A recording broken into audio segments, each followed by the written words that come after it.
উত্তরণ পাবনার আয়োজনে রবীন্দ্র নজরুল জন্মজয়ন্তী পালন।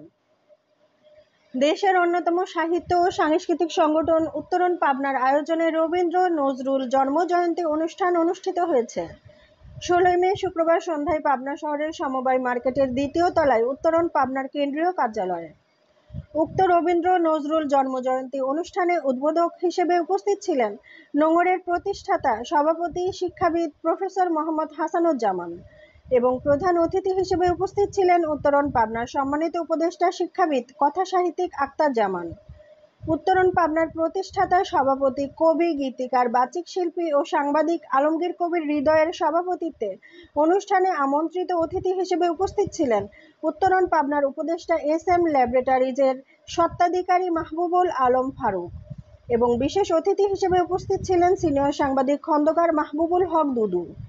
রিভারাইন পিপলের পাবনা জেলা শাখার সভাপতি কবি ও নদী গবেষক ডক্টর মনসুর আলম, সাপ্তাহিক বাসপত্রের প্রকাশক এবং প্রধান নির্বাহী সম্পাদক রাজিউন রহমান রুমি, ছড়াকার চলচ্চিত্রকার ও গবেষক দেওয়ান বাদন, শিক্ষাবিদ ডক্টর আব্দুর রব, শাম্মী আক্তার স্মৃতি, কবি ও ছড়াকার মোহাম্মদ মহসিন আলী, কবি ও সংগঠক রেহানা শিল্পী, কবি সাধন কুণ্ডু, কবি ও কণ্ঠশিল্পী যাযাবর জিয়া, কবি ওয়াজেদ বিশ্বাস, কবি ইদ্রিস আলী মধু, উত্তরণ পাবনার সাবেক সাধারণ সম্পাদক কবি ও বাচিক শিল্পী মঞ্জুরুল ইসলাম, কবি ও বাচিক শিল্পী সাইফুল কামাল, উত্তরণ সদস্য এটিএম ফজলুল করিম, মহিয়সী সাহিত্য ও পাঠ চক্রের সিনিয়র সহ সভাপতি কবি কথা হাসানাত, কবি বিজুরি ইসলাম, সাংস্কৃতিক কর্মী সেলিমা সুলতানা, কবি ও কণ্ঠশিল্পী শামিমা সীমা, তারুণ্যের অগ্রযাত্রার প্রতিষ্ঠাতা সভাপতি ও সাংবাদিক জুবায়ের খান প্রিন্স,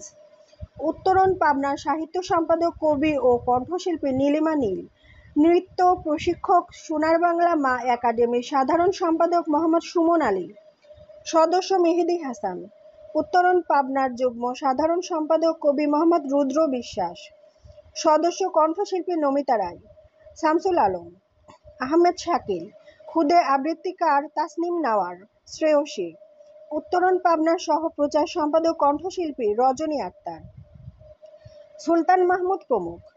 উক্ত রবীন্দ্র নজরুল জন্মজয়ন্তী অনুষ্ঠানে রবীন্দ্রনাথ ঠাকুর এবং কাজী নজরুল ইসলামের গান কবিতা পরিবেশিত হয় এবং রবীন্দ্র নজরুলের উপর বিশদ আলোচনায় অংশগ্রহণ করেন উপস্থিত আমন্ত্রিত অতিথিবৃন্দ। একটি গুরুত্বপূর্ণ অনুষ্ঠান দীর্ঘ সময় ধরে আমরা বলছি আসলে এরকম ছোটখাটো পরিসর অনুষ্ঠান বেশি গুরুত্বপূর্ণ। অন্তত শরৎচন্দ্র এটি মনে করতেন। শরৎচন্দ্র বড় অনুষ্ঠানে খুব কম যেতেন, সভাপতি যেতে চাইতেন না। উনি ভাবতেন যে এত লোক, এত আয়োজন, কে বলবে, কে শুনবে, মানে বক্তা এবং শ্রোতার মধ্যে মিথস্ক্রিয়া হয় না।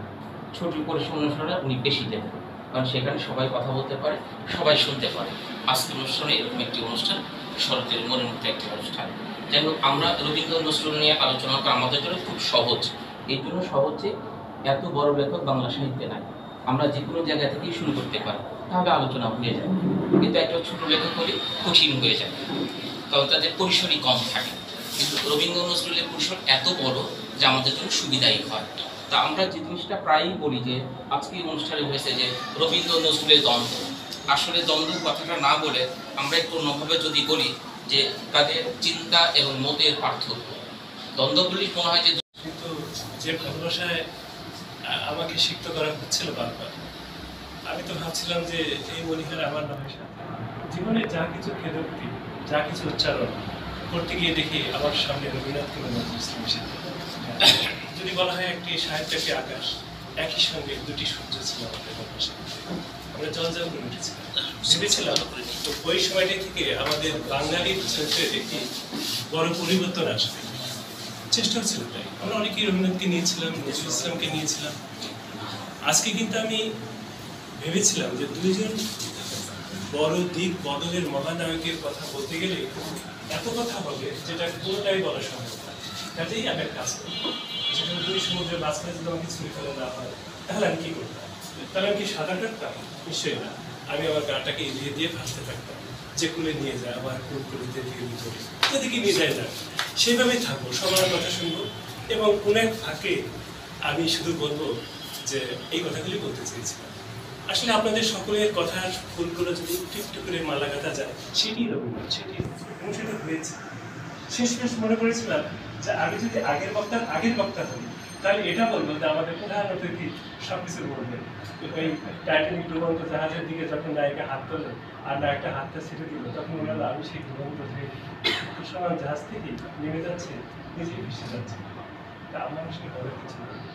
আসলে অনেক কথা বলার ছিল, বলতে ইচ্ছে করেছিল, কিন্তু এখন সময় অভাব এবং এত গরমের মধ্যে আপনারা ধৈর্য ধরে আছেন, বরঞ্চ আমাকে যে ভালোবাসা দিয়েছেন তার বিনিময়ে এত কষ্ট দেওয়া ঠিক।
পরেরটা আমারটা দিয়ে দিয়েন।